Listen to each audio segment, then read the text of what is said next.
The president-elect has been revealing more of his plans to shake up Washington. Donald Trump says he wants to create an agency that would collect the tariffs, those 25% sort of charges on Canadian goods coming across the border. Joining us now to talk more about this is economic futurist and former economic advisor to Donald Trump, Andrew Bush. Andrew, I can't believe the timing of this conversation here. Really appreciate you joining us this morning. We've just heard from these ministers of the Canadian government talking about the lengths Canada is going to what it sounds like to really effectively try to appease Trump and his administration. Are these efforts resonating across the border with Trump, with Team Trump? Do you know, Andrew? Well, I think the key is that Canada's been very aggressive in going down to Mar-a-Lago, meeting with President Trump and the advisors, and trying to get ahead of what's been announced, obviously, for some time through the campaign about these tariffs that are coming.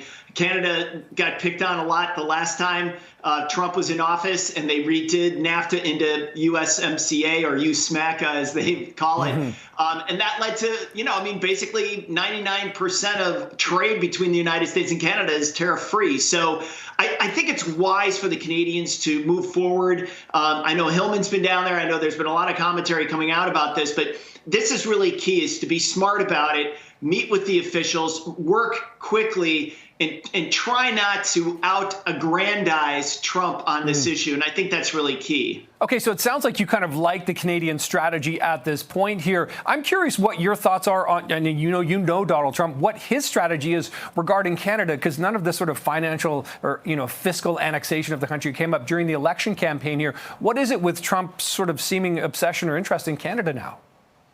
Well, it's interesting. I think it's more the opening negotiating stance, right? That's what we're talking about here. And I think the way that the Trump administration will look at this is that any country that runs a trade surplus with the United States should be targeted some way, somehow, to alleviate that trade surplus or pay recompense for it somehow. That's not the way most economics works, and tariffs generally are really bad, but that's the way that this administration's approaching it. And they're really just trying to get better deals from every country on trade, on doing business together. So I think that's the way the Canadians need to understand this. And Canadians do. I mean, like I said, the strategy has been very good from what I've seen already. But I also think there's some problems. I mean, Canada has got a leadership problem, as you know, right now. And so I'm not sure who's really at the till, right? Who is really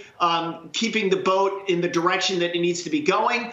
Will you have a new government within 3 months? Will you have a conservative government? How does that government interact with the Trump administration? Do the different provinces have different approaches to the trade situation? I know Alberta, as an example, is not happy with the thought of reducing down energy exports to the United States, as an example there. So there's a lot going on here that could disrupt this and cause problems overall. So there's a lot of moving parts. There certainly are. And you touched on the tariffs there, saying, a lot of people suggest that's kind of bad economic policy, generally speaking. But Trump seems really to be a big fan of them. As a former economic advisor to him, does he grasp the point that, if he puts tariffs here, then there'll be tariffs in the U.S. and Americans will pay? I mean, a lot of people seem confused about his belief or understanding of what tariffs may do to both economies, quite frankly. No, I think he has an understanding of it, but he views it as a method of extracting what he wants, better deals. I think that would be his term, on the trade relations and business relations between countries. And really, I think a strategy for Canada that they really need to employ a lot more is that it's us against China, meaning Canada, U.S., and Mexico against China. I mean, China is not, shall we say, followed the strictures of the WTO. They've bent the rules dramatically. They are running $1 trillion surplus a year, a trade surplus. So I think that's a really good place to find common ground for Canada and the United States to look forward to figuring out how they can deal with the China problem. But yes, they're aware, they understand this, but they just have a philosophy on how this should work that's different from most economic principles. Yeah, but we also heard Premier Doug Ford, for example, here in Ontario, Andrew, has mentioned the idea of China sort of dumping goods through Mexico, and that is kind of posing a big problem. That sounds sounds along the lines of what you're indicating here. What about this sort of scattershot approach from Canada right now? We have these premiers visiting or trying to, go on Fox News, CNN, et cetera. No sort of cohesive leadership. There is a meeting happening in Ottawa today. What level of importance do you put on this meeting between, the federal and provincial ministers here or leaders to try to sort of come up with a sort of Team Canada focused approach?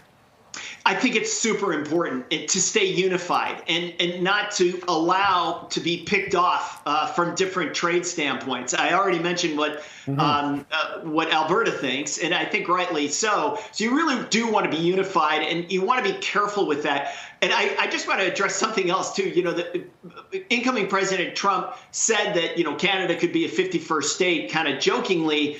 But honestly, and I know most Canadians would think this is anathema, but hear me out on this a little bit. That doesn't mean to say that different provinces might feel differently about this. And while that may seem like crazy, I would just remind everyone that there was a vote back in 1998, right, for Quebec. So this is not something out of the realm. And in the United States, by the way, we have some interesting things going on with secession as well, believe it or not. I mean, Texas has always wanted to leave the United States.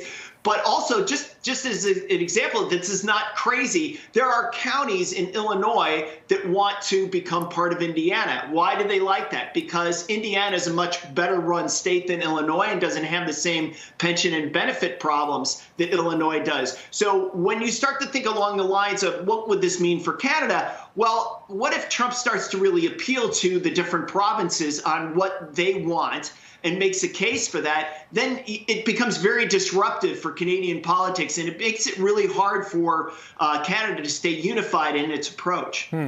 Recent polls would suggest about 90% of Canadians are against the idea, so we'll have to see whether Trump can sort of be more tantalizing about that. Not sure there is an appetite, nevertheless. Andrew Bush, appreciate the time this morning. Thanks for this conversation. You bet.